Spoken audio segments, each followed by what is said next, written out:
বলো কি বলতে চাও, তোমার মনের আশা আকাঙ্ক্ষা বলো।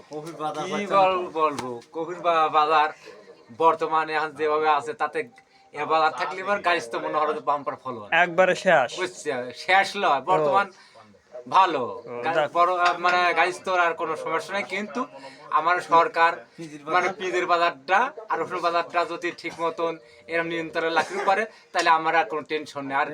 আর সরকার ধরো যদি গাড়িস্তর পালি লক্ষ্য করে তাহলে আমার কোনো সমস্যা নাই, কিন্তু এই সারের বাজারটা একটু নরম লাগবে আর তেলের বাজারটা নরম লাগবে, তাহলে আমার গাড়িস্তর কোনো টেনশন নাই।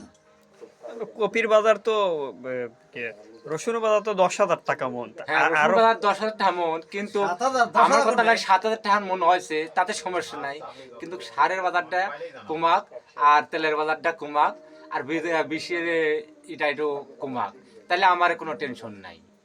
আর এভাবে যদি করে তাহলে আমার যেতই জিনিসের দাম থাকুক কিন্তু লাভ নেই, কিসের জন্য লাভ নেই? তেলের দাম বেশি, তার সারের দাম বেশি, বিষের দাম বেশি। আবার যদি বাতা দরে যদি একটা বড়ি কিনবে যায় কলে যে কম দারে দেওয়া যাচ্ছে না, শেষকালে দেখা যায় যে হ্যাঁ আবার ধরে যা হরি শেষকালে বেশি উইট দেওয়া লাগে। কামলা করে যায় 300 টাকার কামলা এখন লাগেছে 800 টাকা, সময় মতন 800 টাকা পাওয়া না, কয় কি না 850 টাকা দিলে যাবো, না দিলেন নাই বিপদে পড়ি করলে 800 দেবেন 750 দেবেন, সেখানে কয় যে না অমুক 900 কয়েছে তুমি লেগা আমাকে 850 দাও তো বাড়ি লে তুই 900 টাকা আইলে 900 টাকা দিয়ে কামলা দিই, তাহলে আমরা কিভাবে খেত করা হবো, কিভাবে পিঁড়ে লাগাবো? হ্যাঁ, যাই হোক সারের বাজারটা কিন্তু কুমার তেলের বাজারটা কুমার, তাহলে আমরা সোয়াবিনের বাজার তো হয়েছে বাংলাদেশে ও মেশিন নেই, বাইরেতে নিয়ে আসে সেটার বিষয়। ব্রাজিল থেকে সোয়াবিন আনবে, ব্রাজিল থেকে আনবে, ফ্রান্স থেকে আনবে, আমাদের আর টেনশন করা লাগবে না। হ্যাঁ, হান্তা আসে তো কোনো টেনশন নাই, কিন্তু আমার সারের বাজারটা কমাক আর তার তেলের বাজারটা কমাক আর এলে আমার বিষের বাজার মানে 20 মানে 3 টাকার 20 কষ্ট 4 টাকা, কিন্তু এটা আমরা দোকানদার ভাই রে, দোকানদার ভাই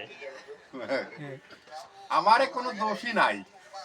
আমরা সিন্ডিকেট আমারে যাচ্ছি টাকা দিয়ে কিনবি বা সিন্ডিকেট করি আমারে বলতে যে এত টাকা দিয়ে কিনা লাগবি, তোমরা লেও লেও না লেও না লেও, আমরা টাকা পয়সা লিয়ে যাই বুদাই সাদি হয়ে কাছে, আমারে কোনো দামই দেয় না।